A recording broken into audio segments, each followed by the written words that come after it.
¿Cómo están, muchachos? Buenos días. Vamos a retomar sobre el tema de refrigeración que habíamos empezado antes de las circunstancias que nos han impedido poder acceder a nuestros salones habituales de clase. Tenemos la pregunta, ¿cómo refrigerar o no refrigerar? Habíamos planteado algunas opciones de todo el portafolio que tenemos de tecnologías de refrigeración. Nos estamos enfocando de momento en aquellas que presentan un cambio de fase, después de haber explorado de manera breve aquellas en las que no había cambio de fase, donde teníamos como ejemplo el ciclo Brayton inverso, que manejaba siempre estado gaseoso y con el cual podríamos obtener corrientes frías de aire a partir de compresión, intercambio y expansión, más o menos con el mismo equipamiento que habría tenido un ciclo de potencia Brayton, pero esta vez en un trabajo inverso. En cambio de fase, tenemos el ciclo Rankine inverso y además existen otras opciones, acústicos, mecánicos, magnéticos, químicos, de desorción, de absorción potencial y el natural, que los conversaremos posteriormente en una sesión a manera de debate. Para ello, de acuerdo con cómo se esté moviendo la situación de normalidad académica, estableceremos algunas opciones, formas o mecanismos para poder desarrollarlo y que ustedes puedan tener un avance más o menos eh, al ritmo que veníamos trabajando. Yo les informaré oportunamente. Bueno, continuando con esa situación, tengo algunos ejemplos. Eh, Aquí estaría una placa Peltier. La placa Peltier pues consta de un semiconductor, el cual cuando se le aplica una corriente genera un lado frío, un lado cálido. El lado cálido disipa calor y el lado frío se encarga de la refrigeración. Muy útil en cuestiones electrónicas. O el tubo vórtex que comprime gas. La compresión de este gas se logra disipar una parte del calor en un extremo en donde está altamente presurizado y la disipación de este calor hace que la corriente de escape pierda temperatura y tenemos una corriente fría. Son algunos tipos de refrigeración, digamos, no convencionales, apartándose del sistema mecánico de cambio de fase o compresión y expansión que miraremos después. Ahora nos vamos a centrar en lo que teníamos anteriormente, el caso del pez que queremos congelar, aquel pez que debe tener dos etapas de congelamiento y llegar a una temperatura igual o menor a menos 30 Celsius, en donde se puede encontrar que casi toda la humedad que tiene el producto ya ha sido congelada y con ello podemos extender la vida útil de este bien. Bueno, la descripción del ciclo la hicimos mediante un ranking inverso. Aquí en el diagrama TS tenemos el paso 1, 2, que es la compresión isotrópica. Hay que hacer la corrección por eficiencia. Luego en el estado sobrecalentado hacemos el disipado de calor, el rechazo al sumidero y el punto 3 que vamos a asumir por ahora que puede ser líquido saturado, se permite expandir el gas y llegamos a la condición 4, de 4 a 1. Si hay evaporación, tenemos retiro de calor. Este ciclo se puede seguir de manera más fácil en un diagrama presión-entalpía. En el diagrama presión-entalpía tenemos el paso 1-2, se visualiza aquí la compresión, el rechazo y luego la expansión. Recuerden que yo puedo fijar estas presiones, la mínima y la máxima, a partir de restricciones que tengo en el proceso. Si yo sé cuál temperatura debo tener en la zona fría, en la de refrigeración, esta me fija automáticamente una presión inferior de trabajo. Luego, yo sé que debo rechazar calor al sumidero, a los alrededores. Entonces, a partir del punto 3, puedo establecer la isobara o la presión a la que debo hacer ese rechazo. Esos son mis dos parámetros iniciales para diseñar el ciclo. Se había manifestado que podríamos sobrecalentar el gas, permitirle sobrecalentarse para garantizar que solamente ingresara gas al compresor. Además, eso nos hace ganar una pequeña zona de capacidad de refrigeración. Otra situación que podríamos manejar que hasta el momento no se habría mencionado, es subenfriar. Entonces podemos pasarnos del punto de líquido saturado a una zona ligeramente más fría y ganar otra fracción de zona de refrigeración, de capacidad de refrigeración.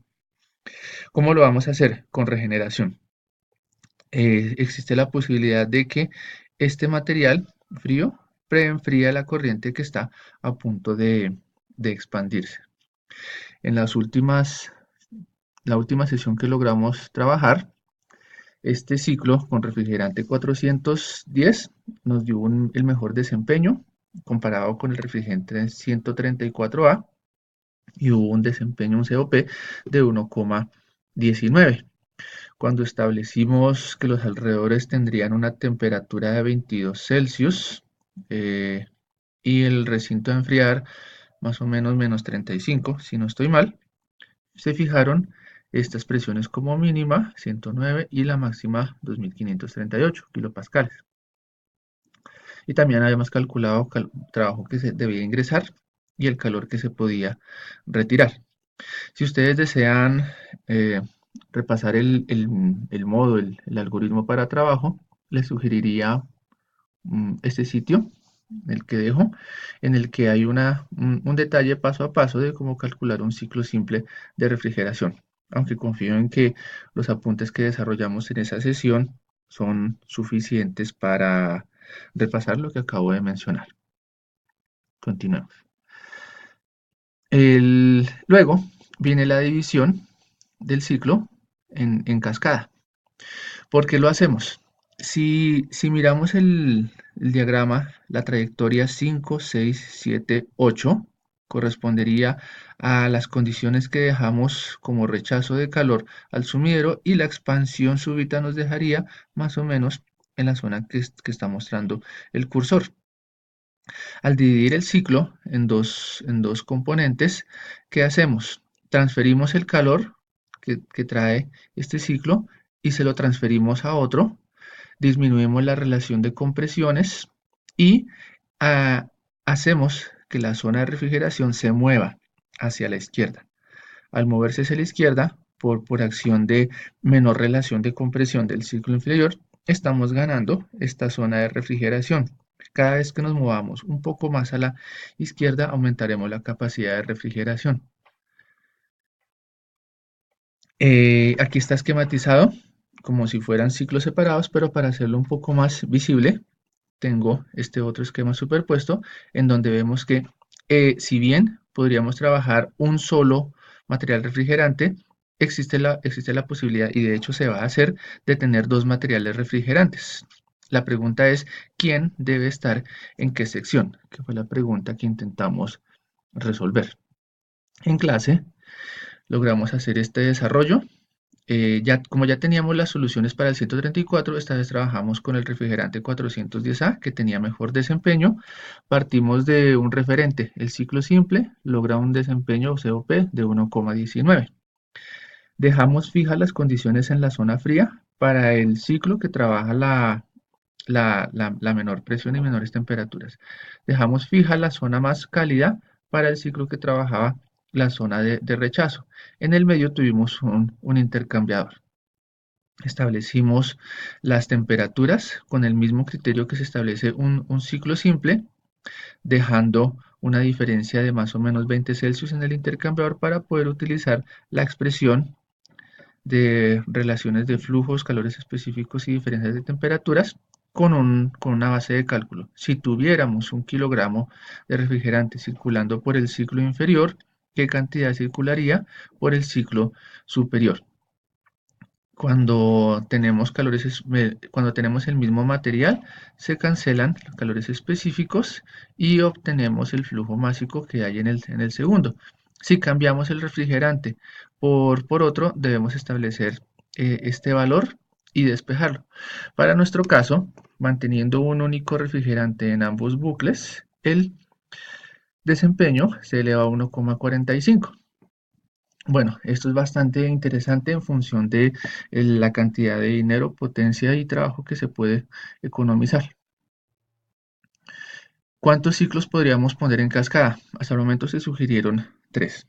¿Qué ciclo debería llevar qué tipo de refrigerante? Dejamos el 410 en la parte inferior porque a la temperatura que queremos refrigerar a una zona bastante fría, la falda o la distancia o el calor latente que tiene disponible el material es mayor que el que ofrecería el 134. Entonces, el ejercicio que quedó propuesto para terminar en clase es, y si ahora colocamos el 134 en la parte superior, ¿qué desempeño tendría? Es lo que quiero dejarles para que lo desarrollen en el transcurso de esta semana y me lo remitan de una manera escaneada que sea perfectamente legible para mi revisión a más tardar el próximo viernes. Pueden valerse de los apuntes, por favor, quienes participaron en la última actividad, colaborar con aquellos que desean resolver dudas. Si también me las quieren comunicar, con mucho gusto las resolveré en el transcurso de toda la semana. Entonces, lo que vamos a hacer es tomar el ciclo, pero en cascada. En la parte inferior seguiremos dejando al refrigerante 410A y ahora en la parte superior tendremos refrigerante 134A. Lo que debemos verificar es si esta configuración logra elevar el desempeño, disminuir el trabajo que se ingresa al proceso y por supuesto, contrastarlo con las primeras dos situaciones. Esperaría sus documentos, pueden realizarlo en parejas y el análisis respectivo de los tres casos. Mm, miremos cómo funciona la situación del subenfriamiento. Tenemos un ciclo representado aquí en el diagrama pH. Vamos a extender el punto 3. ¿Cómo lo vamos a hacer?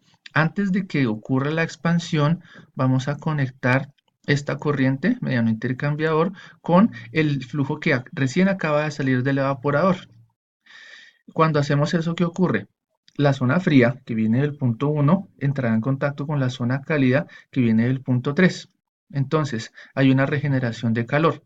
El punto 3 siempre enfría, se nos desplaza ligeramente hacia la izquierda y eso nos hace ganar instantáneamente una zona de retiro de calor. Así funcionaría. Mi sugerencia, inténtenlo, planteen condiciones en las que se pueda realizar un intercambio de calor. Podríamos seguir usando una regla del 85% de calor disponible en esta zona para absorberlo de la que viene cálida. En este caso sería este 85, un 85% o el valor que ustedes consideren puede extenderse de acuerdo a las temperaturas que esperaríamos en este intercambiador. Hasta aquí la situación de repaso y el ejercicio que les dejo para afianzar lo que hemos trabajado. Seguiríamos con la selección de refrigerantes para volver luego otra vez sobre cálculos, pero esta vez con un criterio un poco más robusto acerca de cuál debería ser el material que debemos dejar en este proceso.